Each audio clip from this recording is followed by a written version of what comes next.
Today we're going to unbox a Sanitaire bagless dust cup upright vacuum. So let's unbox it and see what it's like. Remember, I'm trying this vacuum so you don't have to.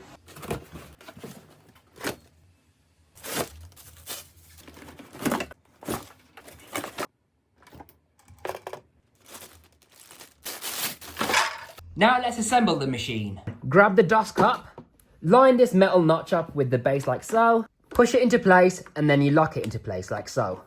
Get the wider end of the wand and then you push it in here like so, push it into the holder, and make sure the holes are visible for the screw.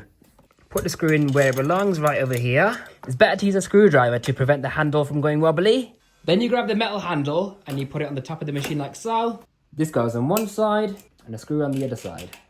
Using a Phillips screwdriver, tighten up the screw.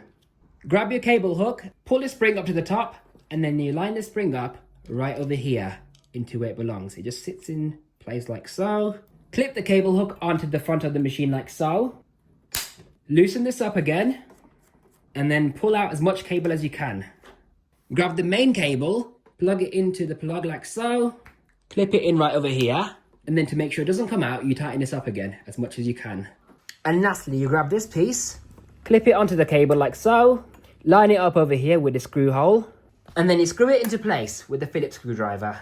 This ring goes over this little hook right here on the top of the handle.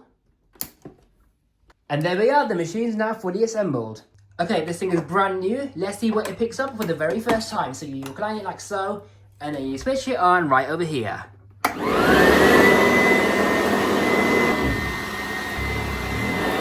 Whoa, whoa, whoa. How is it picking that up already? How has it picked up all that within a few seconds? Oh my goodness. It's still picking up more. And that's only from not even a quarter of the room.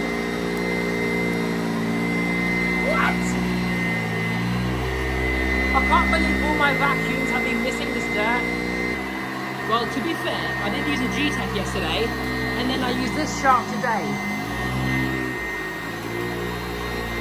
So maybe it's from those two vacuums leaving a lot of dirt behind.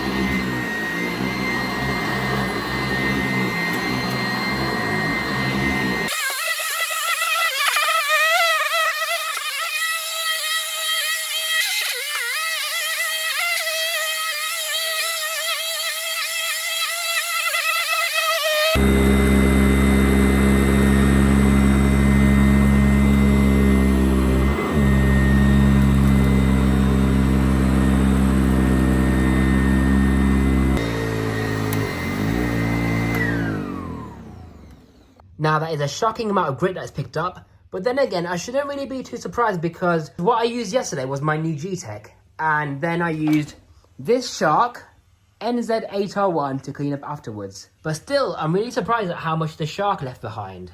Time for the carpet test. To start cleaning, push this panel right over here with your foot to recline it, and then you switch it on right over here. Whoa,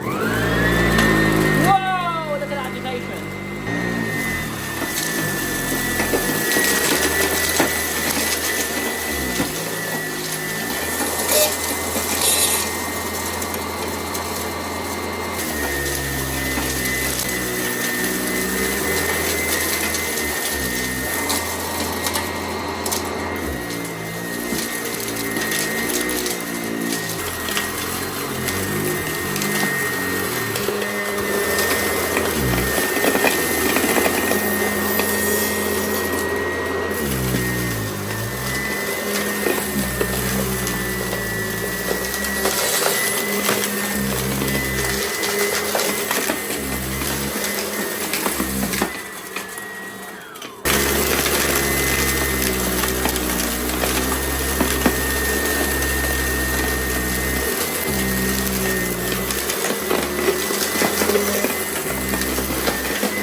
I saw a dust cloud fly out just now.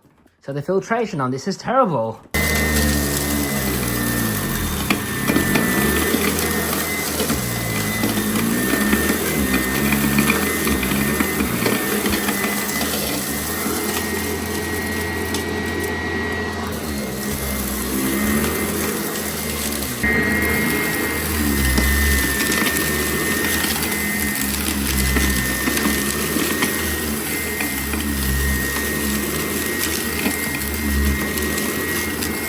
So the edge cleaning on both sides is really good. On the front, it's not perfect, but it's almost amazing. However, this machine might have a lot of airflow, but it clogs so much that it struggles with heavy debris, as you can see. It's picked up most of the dust and dirt, but it's the debris that it struggles with.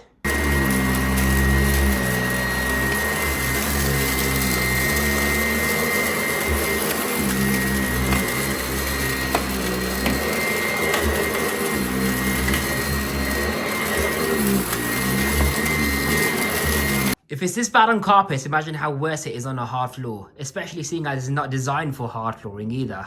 I hope you enjoyed that demonstration, because now we're going to take a look at this machine in further detail. So on the front of the machine, you got your height adjustment. This is where the position is, where this dot is right over here. So setting 1 and 2 are for low pile carpets, 3 and 4 are for medium pile carpets, and position 5 and 6 are for the thickest carpets. It's got a nice high quality rubber bumper all the way around. Now let's take a look underneath the machine. Here it states a model number. Not only has it got a metal sole plate, but it also has a metal brush roll, followed by these metal clips that keep the sole plate held on as well. And now we can see the dry belt. There's a nice gasket going all the way around this sole plate to seal in all the airflow into your carpets. This is the dry belt, which turns a brush roll, and there's a spare one as well, which is nice. Now this brush roll is called the Vibra Groomer 2, which is a very efficient brush roll on carpets. So it's got 1 row of bristles. Now these bristles aren't actually too soft, but not too stiff either, so it's ideal for most carpets. But what makes this thing so special is it has these beater pads right here, so it gives you maximum agitation. There's the impeller right over here. This is what generates all the airflow. I wish it was a little bit bigger actually for more airflow. I think that would be really nice. So the way this works is the brush roll spins, the airflow is going to your carpets, the dust and the air travels up to the impeller, and once everything hits the impeller, it then gets blown up here, up this ducting and into the bin. And then the clean air, well, it's not going to be clean air because this isn't the best filter, but the less polluted air then comes out of this fabric right over here. This is your release pedal, so you press that to recline the machine. And if you press it one more time, the machine lays all the way flat to reach under low furniture. And to empty the bin, what you do is push these ready clips down like so and pull on the rectangles. Unclip like so. And then you can lift up the bin like so. So it's got a nice bin capacity. Put the bin back into place. Close the filter up. Clip this back into place as well. Push this down. Put the rectangles over the clips. And then you push them back into place like so. So in summary, I would rate the Sanitaire bagless dust cup vacuum cleaner about 70 out of 100, and this is why. So it's got lots and lots of airflow, it's very powerful, it's got an extremely powerful Vibra Groomer 2 brush roll, so it's very effective at cleaning carpets. It's got manual height adjustment, it looks very cool, it's bagless, you almost get the power of a Kirby but in a much lighter design, the cable's extremely long, and these machines can last a very long time. Now, what I don't like about it are the following things. The rubber belts, which need replacing. This is a direct air machine, so the impeller is prone to breaking if you vacuum up heavy things like rocks, for example. This thing might have a lot of airflow, but the airflow drops quickly because of the bag design, where it clogs far too quickly, and also the fact that it doesn't have much suction to begin with. So it might have high airflow, but it hasn't got much suction. But I do like this machine overall for light vacuuming, as long as I'm not picking up heavy messes. I would say it's a great machine for deep cleaning carpets before shampooing them. And lastly, my main issue with this thing is the filtration, because it only has 1 cloth for a filter, and that is all. When you tap the bag down, well, the filter, and then you switch it on, a dust cloud just flies at the machine, so it's not a great machine for allergy sufferers. I still like them regardless of the flaws. I think it's a very cool piece of history. So this has been the Sanitaire Dust Cup Bagless Upright Vacuum Cleaner.